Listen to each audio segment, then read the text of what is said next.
Ma famille dirige une ferme de tomates. Bien que ce soit une petite ferme exploitée par mon père et ma mère, nous faisons pousser des tomates de qualité et très populaires. Ils font des affaires avec la chaîne italienne célèbre Thomson Foods depuis plus de 10 ans. Même le PDG l'a demandé personnellement à moi. Depuis mon enfance, mon rêve était de reprendre l'entreprise de mon père.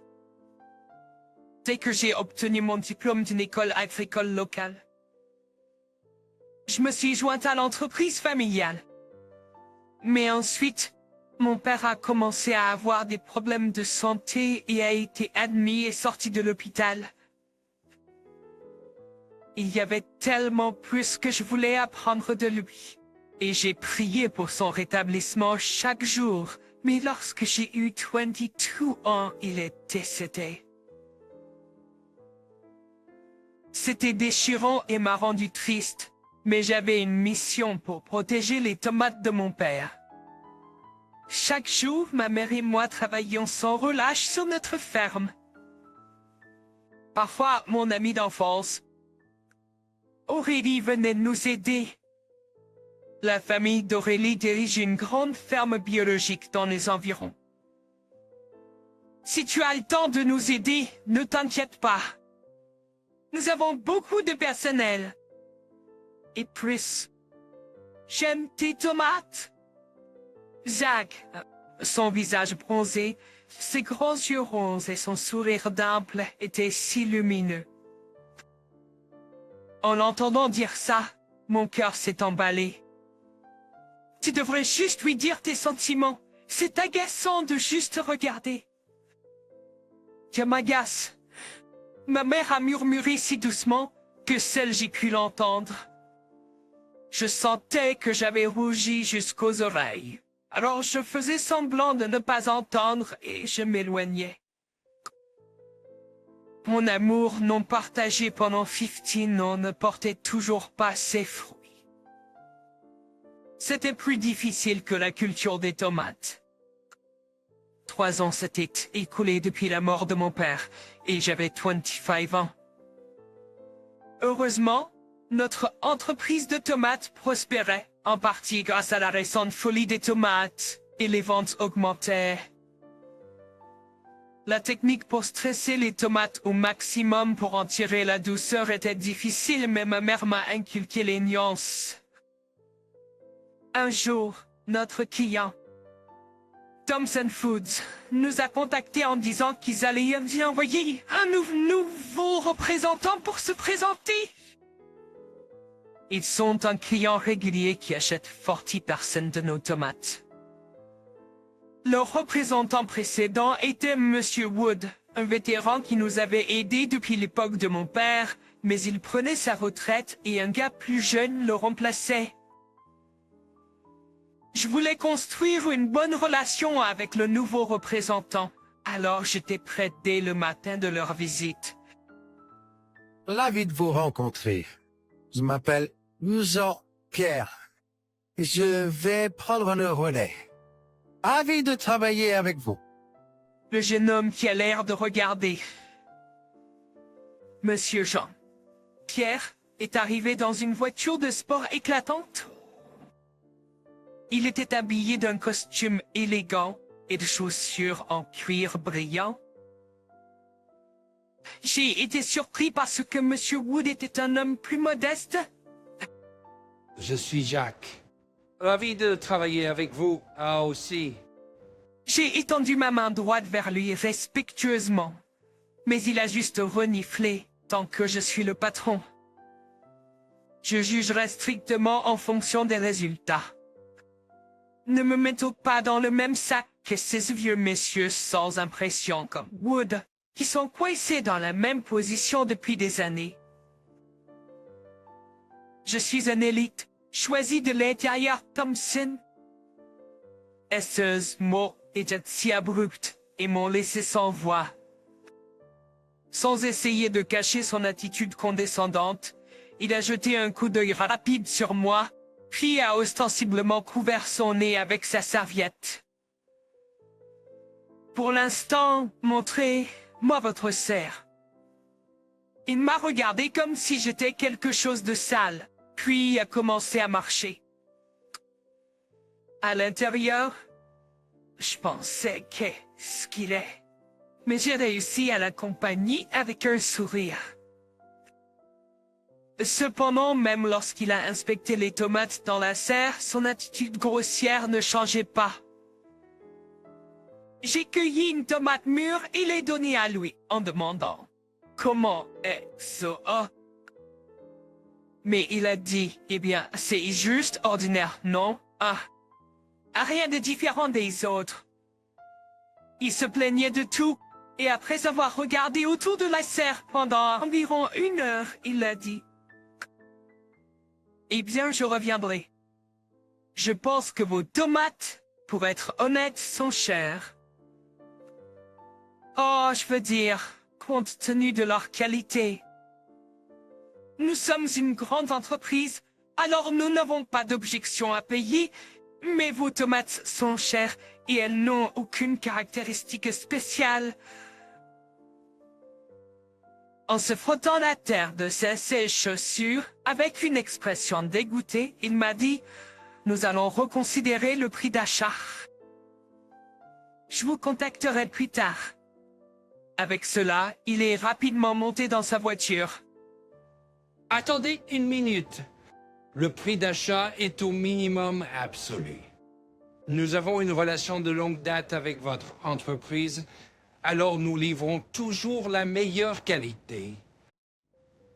J'ai attrapé la porte qui se fermait et j'ai crié. Il l'a plus haut. Assinez-vous? C'est pourquoi le sous-traitant à la campagne est gênant. Tu devrais étudier plus. Il y a beaucoup de tomates de cette qualité à trouver. Il a craché ses mots, claqué la porte et est parti. Qu'est-ce que putain que c'était que ça? J'ai crié de frustration, mais il ne restait plus que l'odeur de l'essence. Depuis ce jour-là, ses exigences déraisonnables ont continué. Il a dit des choses comme baisser le prix d'achat de 30%, et même s'il est abaissé, nous devrions quand même livrer une meilleure qualité de tomates. C'était du non-sens total. C'est juste de l'intimidation des agriculteurs, n'est-ce pas? Pourquoi permettrait-il à un tel connard de gérer les opérations sur place?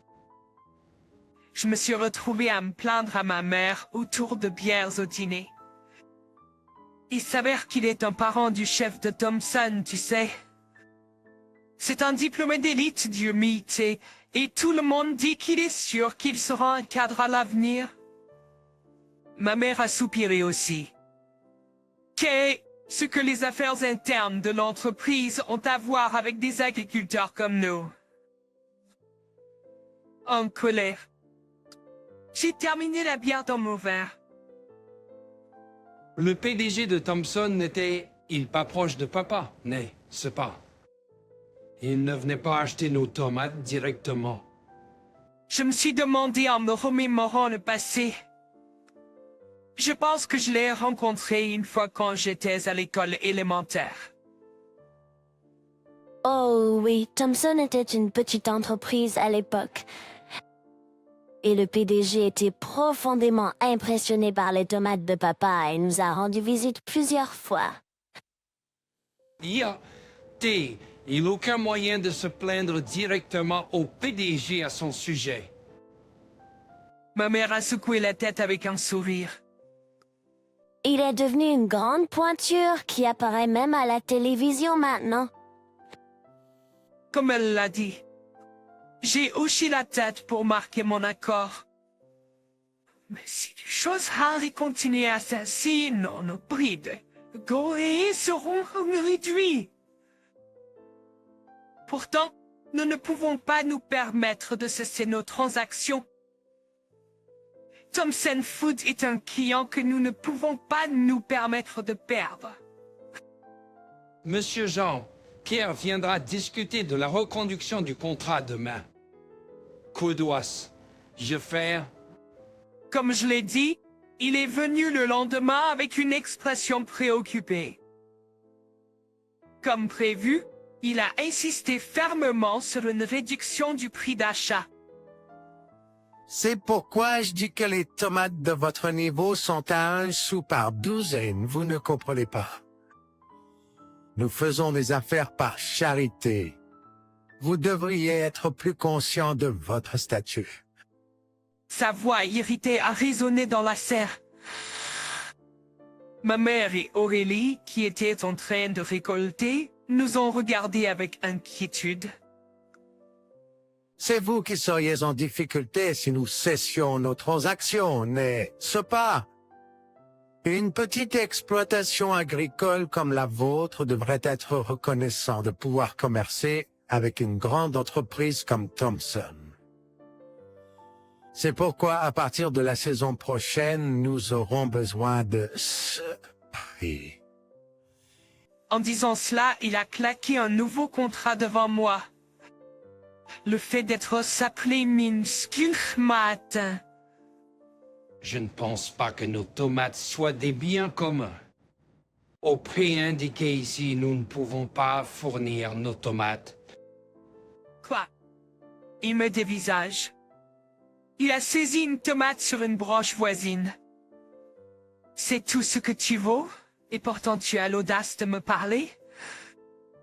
Un citadin comme moi, défié par un plot. Sans hésiter, il a lancé la tomate par terre. Le fruit rouge a éclaté et s'est répandu. Qu'est-ce que tu fous? Idiot. C'est Aurélie qui a crié. Alors qu'elle se dirigeait vers nous, elle a soigneusement ramassé la tomate renversée. Et est-ce que tu as une idée de la quantité de sueur et de temps que nous consacrons à faire pousser juste une de ces tomates? Et ce que tu as une idée de la quantité de sueur et de temps que nous consacrons à faire pousser juste une de ces tomates? Comment peux-je superviser des agriculteurs sans comprendre même cela? C'est toi qui devrais réviser tes livres. Et ses yeux se sont élargis de colère en me dévisageant. Qu'est-ce que putain de fille est cette chose? Il avait été en train de regarder Aurélie en haut et en bas, soudain réalisé. Oh, je pensais que ton visage me semblait féminin. Tu es la fille de cette ferme bio, non? Et alors? Aurélie a répliqué sèchement. Tu as un sacré coup de langue. Vous savez que votre famille fait des affaires avec nous, n'est-ce pas? Que diriez-vous si je considérais comme mon coupon? Il s'est approché d'Aurélie avec un sourire narquois et désagréable. Le ton d'Aurélie a changé. Ce n'est pas surprenant. La famille d'Aurélie vend la moitié de leurs légumes à Thomson. Si leur commerce s'arrêtait, ce serait un coup dur. Il a éclaté de rire en voyant le regard frustré sur le visage d'Aurélie. Chaque homme de vous, tous ces sous, traitant de la campagne, pas de manière du tout. Eh bien, je suis généreux. Je pourrais envisager de vous pardonner si vous vous excusez et dites pardon. Le visage d'Aurélie était rouge de colère. Il a insisté. Allez, excusez-vous déjà. Il s'est approché d'Aurélie une fois de plus. Elle n'est pas impliquée dans cela. S'il te plaît, pour mon bien, laisse tomber. Après avoir dit cela, je me suis excusé auprès de lui et lui ai dit que je suis désolé. Jacques! Je pouvais entendre la voix désespérée d'Aurélie, mais je continuais à m'excuser auprès de lui. Eh bien, tant que tu comprends, assure, toi juste de signer ces papiers. Je reviendrai les chercher la semaine prochaine. Je pouvais entendre ses pas s'éloigner alors qu'il quittait la serre et je me suis relevé. Lorsqu'elle m'a regardé avec un visage déchiré par les larmes, elle n'a pu dire qu'une chose: oh, je suis désolé. Avant de s'enfuir, ma mère a posé gentiment sa main sur mon épaule alors que je restais là, hébété. Just bien fait. Ces mots ne m'ont laissé d'autre choix que de rire. J'ai réfléchi à tout cela toute la semaine et j'ai décidé de ne pas renouveler mon contrat avec Thompson. J'ai réalisé que je ne pouvais plus supporter Monsieur Jean-Pierre. Nous ne sommes peu, être qu'une petite ferme, mais j'ai ma fierté. Oh, décide tout. Je ne pouvais plus tolérer la façon dont il traitait Aurélie.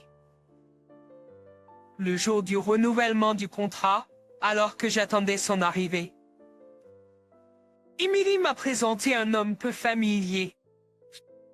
C'est notre représentant, Monsieur Pierre. Après m'avoir présenté, je l'ai salué avec un ravi de vous rencontrer. Il a l'air d'avoir le même âge que moi. Contrairement à Monsieur Jean-Pierre, il avait l'air d'être un homme sympathique avec un sourire calme. Avec un sourire, Monsieur Pierre a demandé, et je l'ai regardé dans le visage, « Et ce que nous nous sommes déjà rencontrés quelque part ?» Et ce que nous nous sommes déjà rencontrés quelque part? Au même moment où je posais la question, nous avons entendu le son fort du moteur et la voiture de Monsieur Jean. Pierre est arrivé. Hein? Pierre, qu'est-ce que tu fais ici? Monsieur Jean, Pierre est sorti de la voiture, se comportant de manière supérieure même envers Monsieur Pierre. Quelqu'un? Oui, oh, il semble qu'il est arrivé. Au moment où je disais cela, une voiture noire luxueuse s'est garée juste devant nous. C'est moi qui suis sorti, oh. C'était le PDG de Thompson, que j'avais vu plusieurs fois à la télévision. Là, notre PDG! Le premier à s'écrier surprise fut Monsieur Jean-Pierre. Le PDG m'a regardé et s'est arrêté devant moi sans dire un mot. Que fait longtemps, non? Jax, tis all. Je suppose. Je suis profondément désolé de ne pas avoir pu assister à l'enterrement de votre père. Il l'a dit et s'est excusé. Je ne savais pas ce qui se passait. J'ai entendu toute l'histoire. C'est embarrassant qu'un tel employé soit dans notre entreprise. C'est de ma faute. S'il vous plaît, pardonnez-moi. Alors qu'il continuait à s'excuser, j'étais encore plus paniqué. Cependant, Monsieur Jean, Pierre était encore plus paniqué que moi. Il est debout, figé, son visage aussi blanc qu'un fantôme. Jackson? Sa voix forte a fait sursauter Monsieur Jean. Pierre. Alors comme ça, tu t'es moqué de nos agriculteurs valorisés ici et là? Non, pas du tout. Je ne me suis moqué de personne. Il a cherché désespérément des excuses, et Aurélie a crié « Tu l'as fait !» qui a forcé Jacques à s'excuser devant nous. Son visage est devenu encore plus pâle en regardant Aurélie. Je suis honteux de ne pas l'avoir su. Il semble que tout le monde a fermé les yeux sur ce que tu faisais parce que tu es le parent du chef. C'est une responsabilité collective du chef également. À ces mots, le visage de Monsieur Jean, Pierre est devenu blanc comme un fantôme. C'est exactement ce que l'on appelle le sang qui quitte le visage. J'essayais juste de profiter à l'entreprise. Silent! Dit avec une voix sévère. Monsieur Jean, Pierre s'est tu. Il avait l'air de pleurer. Notre emploi existe grâce à nos agriculteurs. Vous n'avez même pas compris cela alors que vous travaillez. Je vous dirai plus tard ce qui arrive comme punition. Disparaissez. Alors que Monsieur Jean, Pierre s'affalait dans sa voiture. Aurélie a crié. Présente tes excuses à Jacques. Présente. Lui tes excuses de la même manière que tu l'as forcé à le faire. Monsieur Jean, Pierre a tourné son visage blanc vers moi comme une marionnette et a froncé les sourcils avec frustration. C'est bon, Aurélie. Mais, Je ne veux pas m'abaisser à son niveau. Comme je l'ai dit. Aurélie a acquiescé. Monsieur Jean, Pierre est ensuite monté dans sa voiture et est parti. Je me suis tourné vers le PDG et je lui ai demandé « Merci, mais pourquoi ?» J'étais curieux de savoir comment il avait eu vent de cette affaire. Je l'ai entendu de Pierre ici. Il semble que Aurélie l'ait consulté. Comme il l'a souligné. J'ai regardé Monsieur Pierre. À cela, il a souri et a dit quelque peu timidement. C'est un secret dans l'entreprise, mais je suis son fils. Aurélie et moi étions surpris et l'avons regardé, lui et le PDG. Il m'a demandé si je pouvais emprunter mon autorité en tant que parent. J'ai été surpris. Mon fils, qui avait toujours dit qu'il ne voulait pas être traité spécialement parce qu'il était le fils du PDG, l'était. Quel genre de retournement de situation était? Lorsque je lui ai demandé, il m'a parlé de cette affaire. En l'entendant, Aurélie a demandé. C'est donc pour cela que tu as dit que tu t'en occuperais, toi, Madmine, ce pas. Il a hoché la tête et a dit, Jacques, tu ne te souviens peu, être pas, mais quand j'étais au primaire. Je suis venu ici avec mon père une fois. Nous avons eu une longue conversation à ce moment-là. Il a dit cela. J'ai exclamé « Ah !» C'était ainsi sur année. Il y a eu un moment où j'avais sorti un enfant qui avait l'air ennuyé d'une conversation entre deux adultes. Tu es l'enfant de cette époque, là. Il a confirmé mes paroles d'un signe de tête, évoquant cette conversation. Je me souviens aussi de ce qui a été dit d'autre. À ce moment, là, il m'avait dit « Je viendrai acheter ces tomates ». Il a tendu la main vers moi en disant cela. J'ai hoché la tête et serré fermement sa main. Il a chuchoté et souri. À ce moment-là, j'ai senti ma peau devenir rouge comme une tomate. qu'est-ce qui se passe, Jacques? Ta peau ressemble à une tomate. Entendre la voix perplexe d'Aurélie m'a fait devenir encore plus rouge. Les rires du président et de Monsieur Jean, Pierre n'ont fait qu'ajouter à mon malaise.